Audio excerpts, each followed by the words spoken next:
It's the Wilk Report. I'm Michael Wilk, coming to you from Cleveland, Ohio, with a review of The Mandalorian, Season 1, Episode 4, or Chapter 4, entitled Sanctuary, or Cara Dune is Awesome. So, before we get over to the slideshow here, I want to go ahead and read a little article on the actress behind Cara Dune, Gina Carano. This week's episode of The Mandalorian finally introduced former Rebel shock trooper Cara Dune, played by Gina Carano. She joins forces briefly with Pedro Pascal's Mandalorian in order to defend a village of Sorgan krill farmers against a ravaging band of Klatooinian raiders. And if you don't know who Klatooinians are, you might have seen a green version in Return of the Jedi. So, there's his, going a little bit back to nostalgia baiting, but it's still pulled from something you've actually seen before. And because Klaatu and his species apparently were seen in Return of the Jedi as part of Jabba the Hutt's entourage of bugs and other assorted reprobates. So, but yeah, so apparently she thought she was playing a Wookiee, according to Vanity Fair. The former MMA fighter describes working closely with director Bryce Dallas Howard, who is Ron Howard's daughter. So a bit of nepotism here, but it's one that actually works. Not quite as well as it should. I thought this was actually a weak episode compared to the other three, but not for the reasons you might think, which I'll go into later. But yeah, it's a kind of multi-layered female action star we rarely get to see on screen. Yeah, because others today are Mary Sue's, and this one actually has street cred because, yeah, she actually knows how to fight. She's, like I said, she's a former MMA fighter, and, she's developed her own reputation on the fighting circuit, especially against MMA fighter Cyborg, who's this incredibly badass fighter. I mean, if you like strong women who can kick your ass, that would be the women in the MMA, because don't mess with these chicks.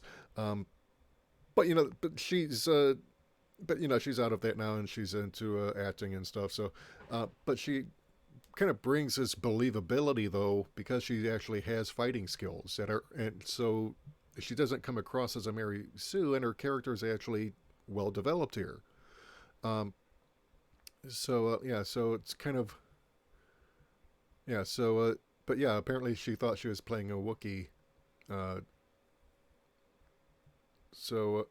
thought I was going to be like the female Chewbacca Carano says of getting the call to join the Mandalorian. I was ready to put on the fur outfit and be the female version of that. That's what I thought.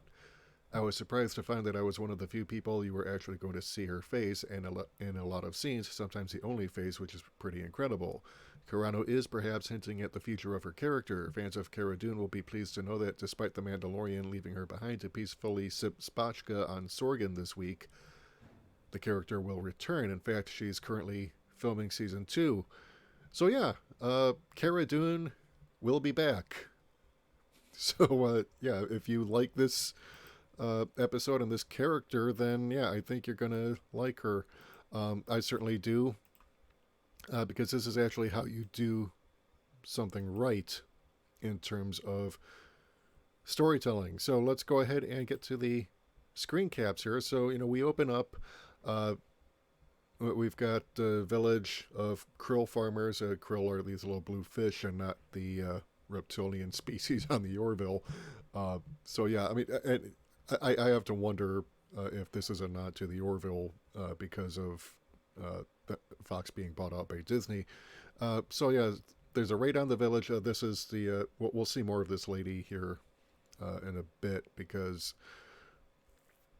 she is one of the central characters of the episode. But she's a widow. She's got a young daughter. One of the Klatooinians, who are depicted as these kind of like dog-looking alien, but they've got this machine that they use to terrorize a village and raid it, and it's big, really big. So, but yeah, the opening of the episode, she hides with her daughter in the river underneath a basket, and so it shows that she's resourceful and knows a little bit about how to survive these raids because apparently they're quite frequent. So, then we cut to the Mandalorian flying through space. They're looking for a place to hide out until, things blow over. So they settle on the planet Sorgan, which apparently is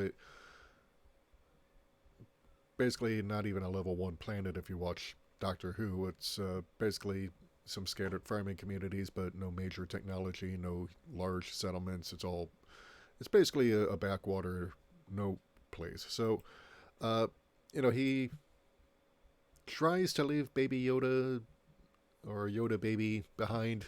Yeah, I keep saying Baby Yoda. No, he's Yoda Baby. No, so he tries to leave Yoda Baby behind, but the little kid insists on following him. So it's like, okay, fine, whatever. So he gets him some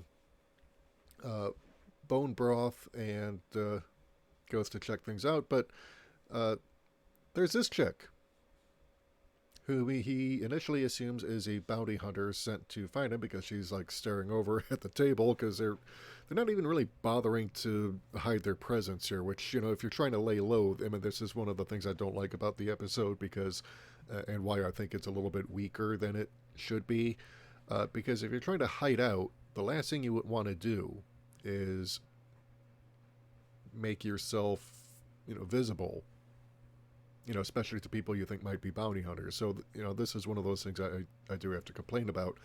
So,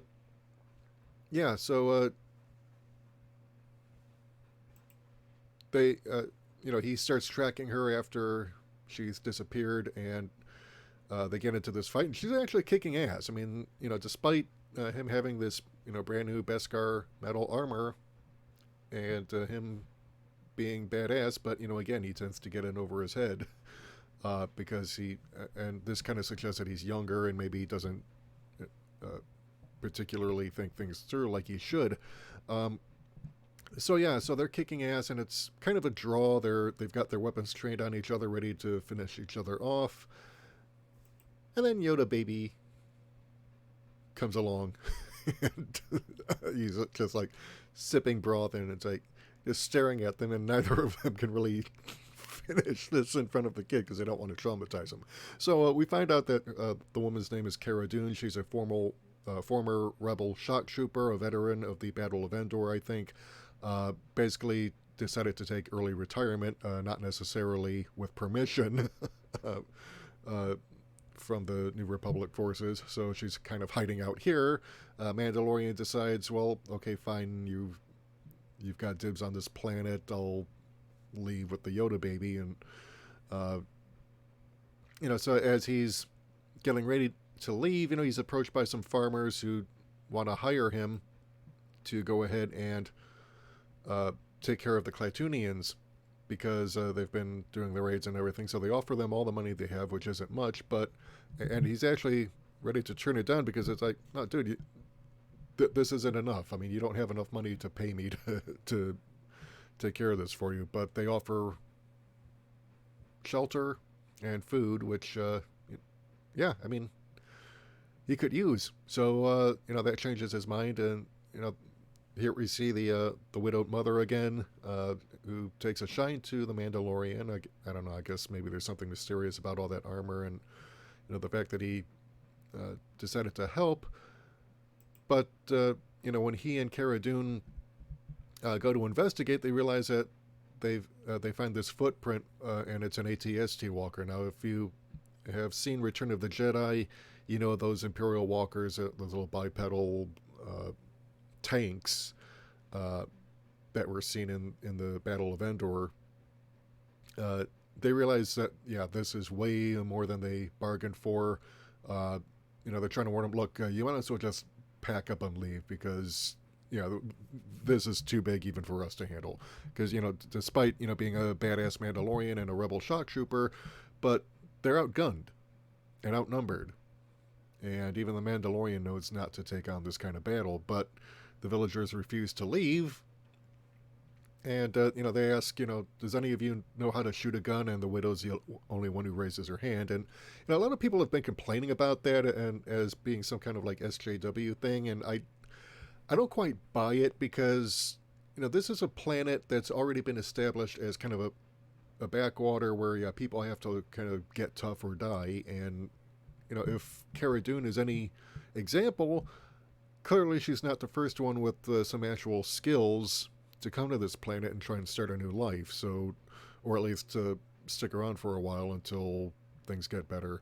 Um, so I mean, yeah, they might be a bunch of farmers, but that doesn't mean that they all started out that way. So I mean, I just don't think that this is something that people should really be, uh, you know, trying to fight this battle here, because it just doesn't make any sense to do something so pointless.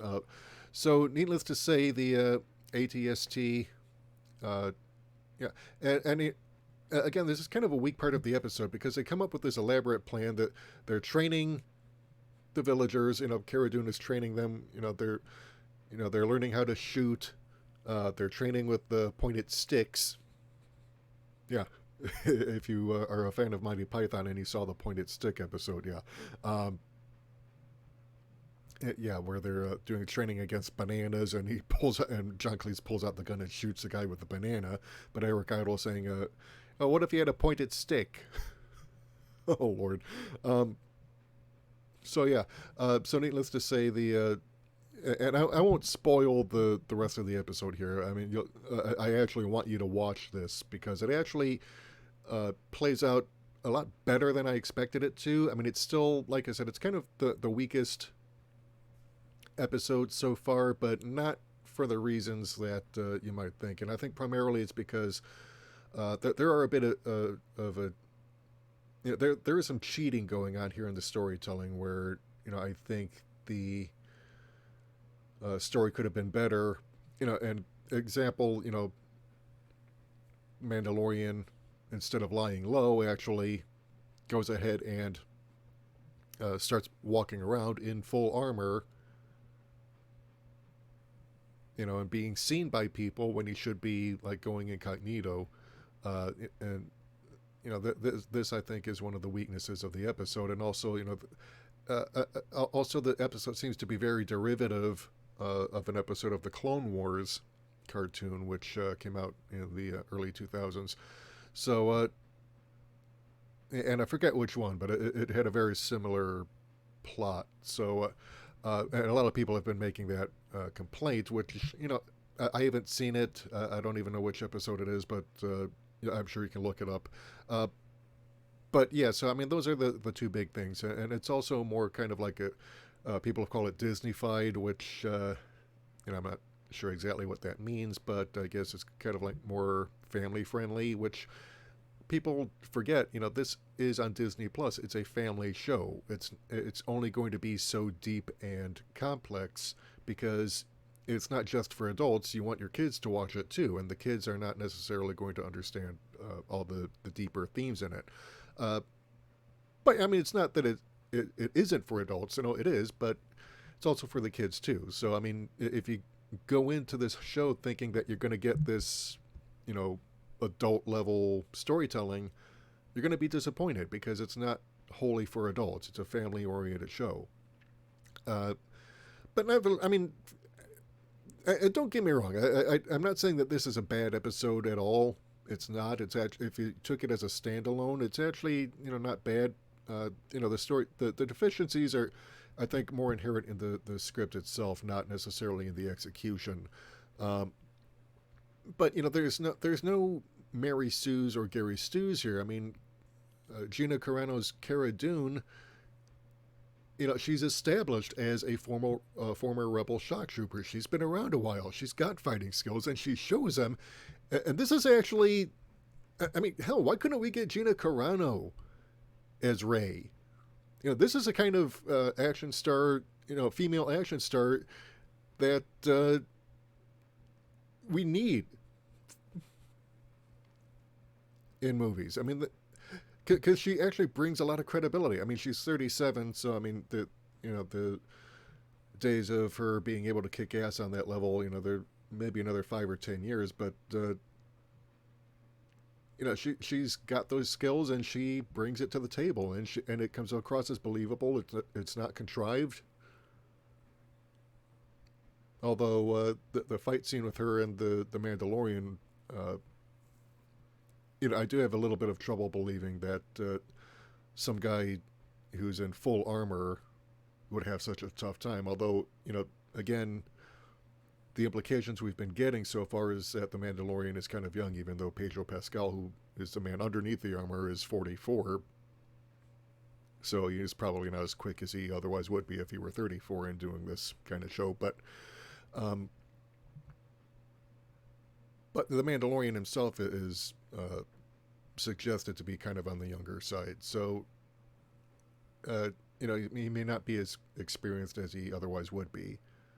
And he's also going up against someone who's got at least as much fighting prowess as he does and has been doing this kind of hand-to-hand thing against, I mean, presumably since she's a rebel shock trooper, she's used to fighting stormtroopers who are also in full armor, even more armor than the Mandalorian is wearing. So probably, she's trained to do damage in ways that, account for that. So, but what do you think of this episode? I know I've done a bit of rambling, but I don't like doing scripted stuff because it just comes off as a really kind of artificial. Although if I do edited videos, I probably will do more scripted stuff, but that'll be after a lot of practice and it'll be more professional looking. Right now, I'm at the phase of my YouTube channel where I'm doing stuff just kind of raw in real time as it's recorded and